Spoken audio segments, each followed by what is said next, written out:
USAA knows dynamic duos can save the day, like superheroes and sidekicks or auto and home insurance. With USAA, you can bundle your auto and home and save up to 10%. Learn more and get a quote at usaa.com/bundle. Restrictions apply.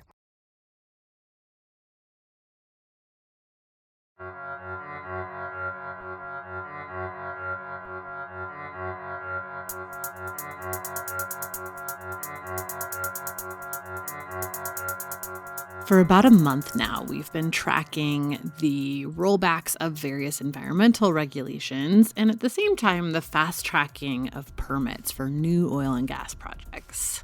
What we've seen doing this reporting is that there's this sort of two-part lever happening. You've got the EPA working on rollbacks at the same time that the Federal Energy Regulatory Commission, otherwise known as FERC, is working on rubber stamping any oil and gas project that crosses its desk.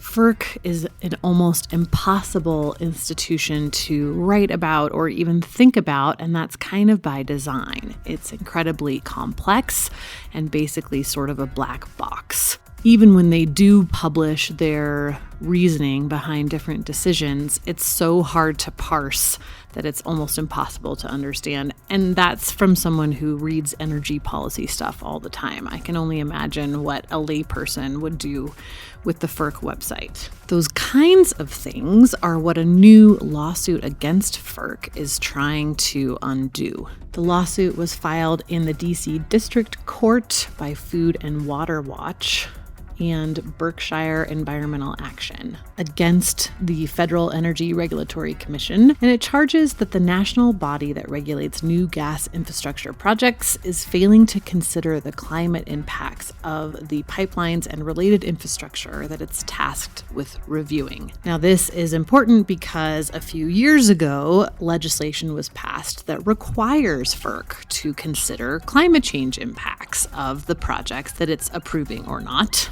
Except FERC hasn't really done that. They've restricted emissions reviews to just looking at the construction phase of a project, which is absurd when you're thinking about oil and gas projects.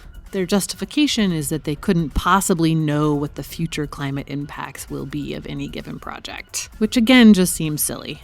The suit is not against FERC for its process in general. It focuses on a specific project in Massachusetts called the 261 Upgrade Project. It basically is a 2-mile pipeline and a new compressor unit near Springfield, Massachusetts. There's been a fair bit of back and forth about this project in the local area, and ultimately FERC denied various requests to stop the project. It did not do so unanimously. There is one commissioner, Richard Glick, who pointed out that, quote, claiming that a project has no significant environmental impacts, while at the same time refusing to assess the significance of the project's impact on the most important environmental issue of our time, is not reasoned decision-making. If Food and Water Watch and the Berkshire Environmental Action Team win this case, it could have major implications for the way that FERC permits oil and gas projects across the country. I asked Adam Carlesco, the attorney leading this case, to come on and explain a bit more about it and what it could mean. We'll have that conversation for you in a minute after a word from this episode's sponsor. I'm Amy Westervelt, and this is Drilled.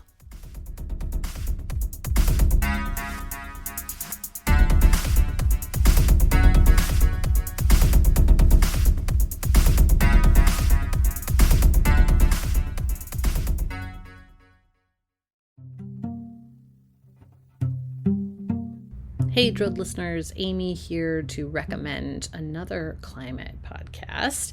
If you have ever wondered exactly where your water comes from, what it means to actually break up with fossil fuels, or what the year 2100 could even look like, check out the Climate Dispatch from the folks at the Sierra Club Angeles chapter in collaboration with Stranded Astronaut Productions. The show is brand new. It launched in April, just in time for Earth Day, and it answers all those questions and more. The Climate Dispatch explores both global and local stories of the climate crisis through the lens of Southern California. On the show, host Taya Jeanette brings together a variety of guests and experts in conversation to share their climate wins and break down their fears and collective hopes for the future. Some featured guests include Time 100 Next recipient and climate activist Naleli Kobo, Troy Stevens, creative manager of Grist Magazine's Imagine 2200 Climate Fiction Contest, Aru Shaini Ajay, executive director of the Sunrise Movement, and Allison Chin, president of the Sierra Club Board of Directors. Each episode will also feature a local LA-based band or musician to play out the show. Check out the Climate Dispatch at sc.org/climate dispatch or wherever you listen to podcasts.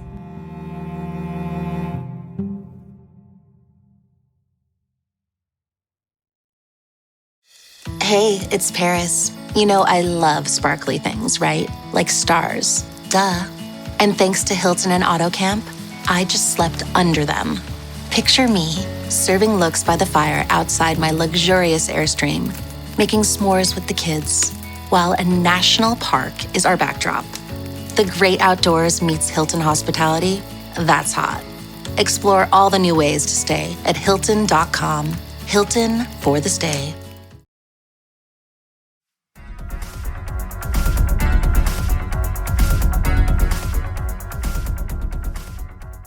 Okay, so Adam, what's the backdrop of this case? FERC is supposed to consider the climate impacts of energy projects that it's permitting, right? So how did that come about, and how have they been able to avoid doing that so far? Yeah, this was a Sierra Club versus FERC 2017 decided case before the DC Circuit. It dealt with the Sabal Trail and a pipeline that was going through the southeast. It was meant to feed a series of natural gas-powered power plants.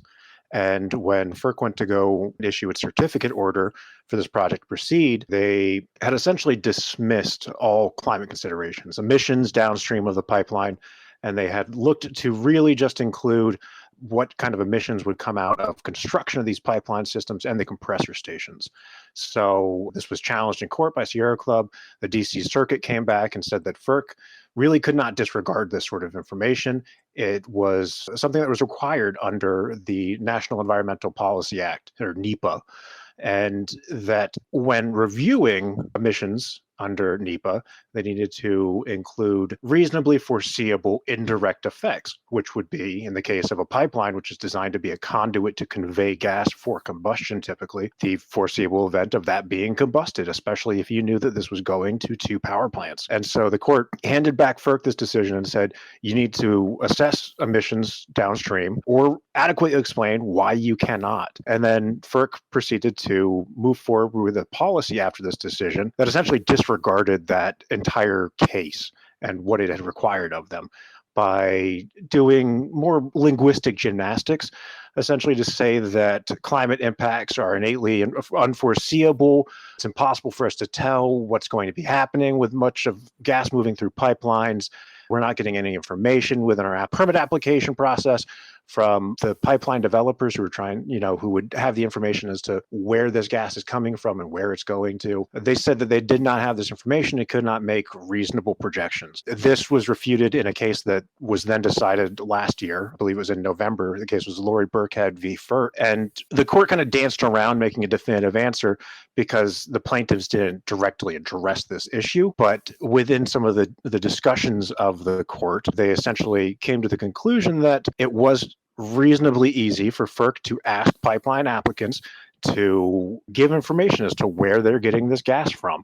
What would be the upstream effects? Would this be incentivizing broader drilling that's going on within the Marcellus Shale for a pipeline like the Atlantic Coast Pipeline and the Mountain Valley Pipeline? Would this be going to a power plant? Would this be going to distribution centers for combusting in homes? Would this be going to, an ethane cracker so that you can make plastics with it? These are the sorts of things that would be reasonably foreseeable indirect effects.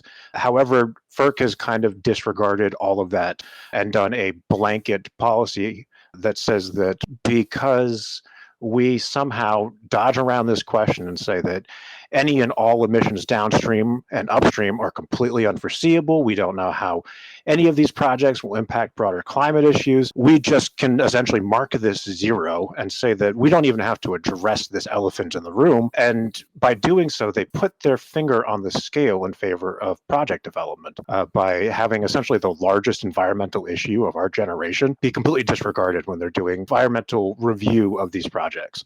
So they're not getting a good reasoned agency decision making out of this process and not really giving reasonable information to concerned public or even to getting that information before regulators, the commission itself, to make reasoned decisions. Okay, and then what are the particulars of this case that you've brought? So this particular lawsuit deals with a relatively small project outside of Springfield, Massachusetts, in the town of Agawam.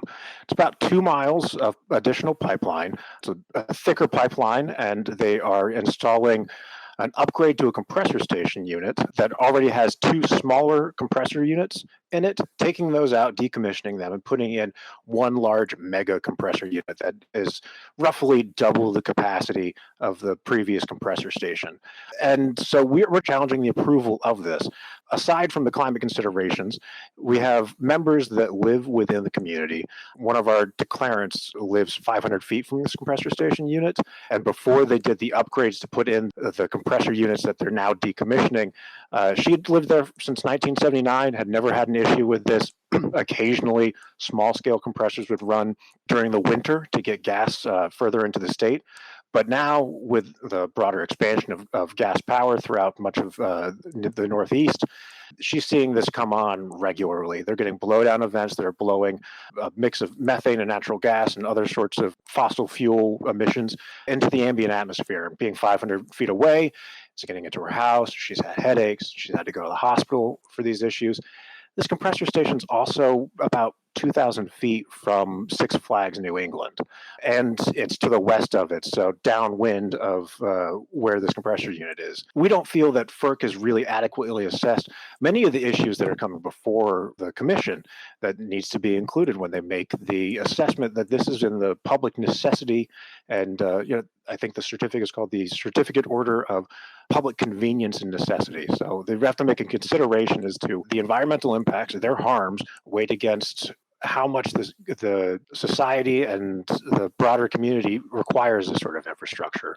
And in making this conclusion, they've disregarded letters from the Massachusetts Attorney General's office saying that you're promptly disregarding plans that could promote renewable energy. You're not including considerations of electric power compressor units rather than just sticking to a gas powered compressor unit. They didn't do a full assessment of this project because they'd rather rubber stamp many of these things that come before them on behalf of pipeline companies, Kinder Morgan, these large kind of vertically integrated companies. Oftentimes they wish to see these projects kind of moved through. I think in past several years, there's really only been one project before FERC that's been rejected as it pertains to natural gas.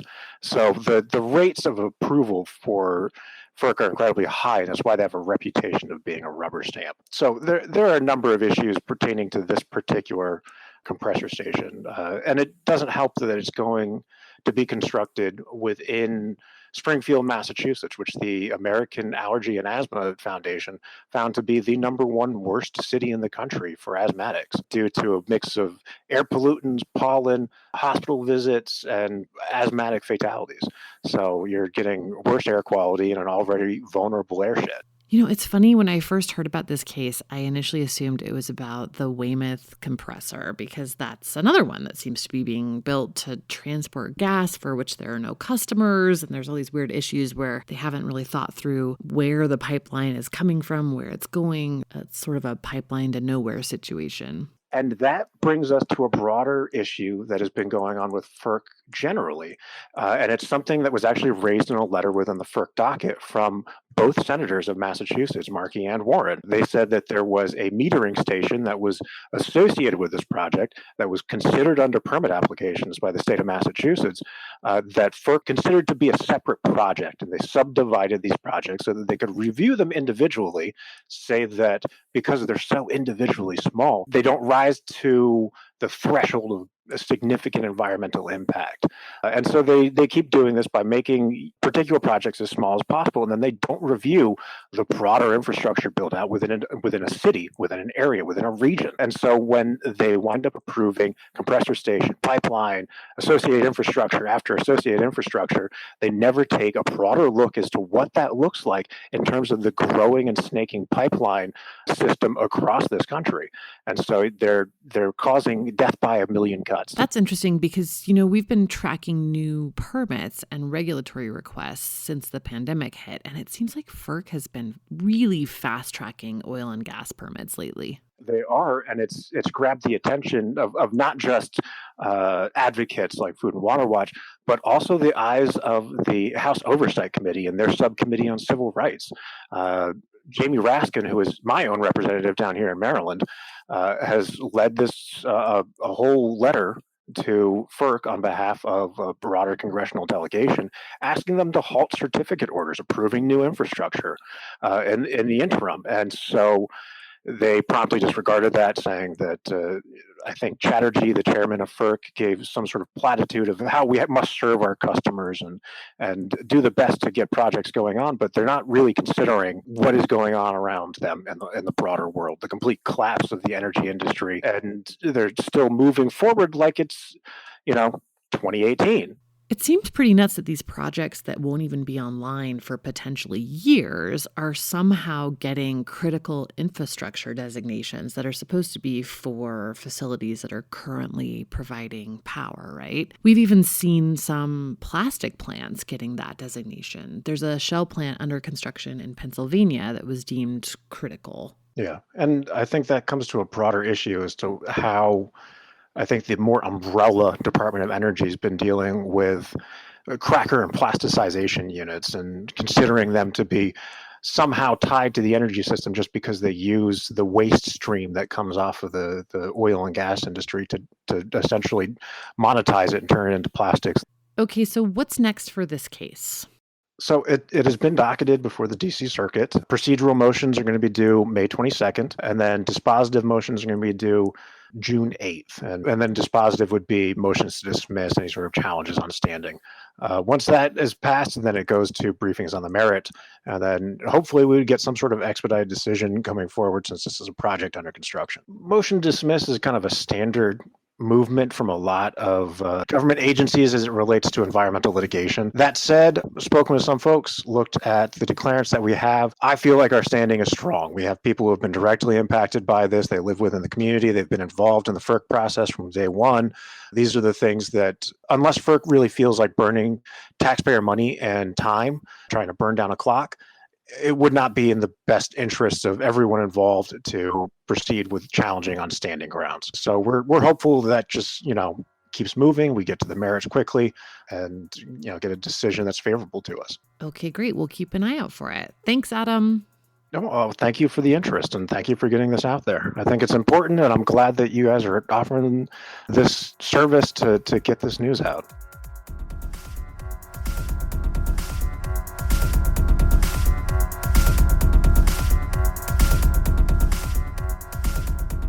That's it for this time. We'll be back soon with more stories coming out of our ongoing reporting on climate and environmental rollbacks and waivers amid the coronavirus pandemic. If you'd like to support that work, please visit drillednews.com/support-us. For options, we'll stick that link in the show notes too. You can sign up for a newsletter, our Patreon, give a one-time donation. Anything you can and want to do is very much appreciated, especially right now when I know everyone is struggling. Thank you guys. Your help is really appreciated. It's keeping us going on this policy tracker project. So you're very important to us right now, and we appreciate your support. A reminder, too, that we are working on some upcoming narrative series, and both our Patreon members and our Substack subscribers will get early access to those series.